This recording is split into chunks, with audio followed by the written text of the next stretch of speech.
What is the HTML? The Hypertext Markup Language, or the HTML, is used when developing or designing websites or web pages. It is a markup language, not a programming language. It is used in the processing and definition, and as well as the presentation of your content of your web page. It uses tags as a piece of code.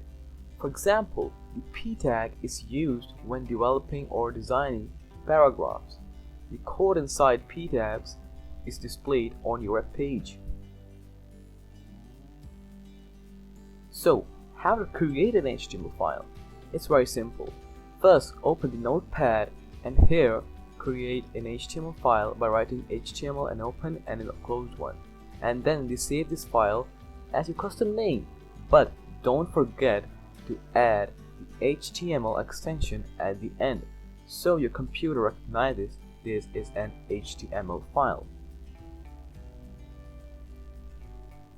So, if you like the video, don't forget to like and subscribe.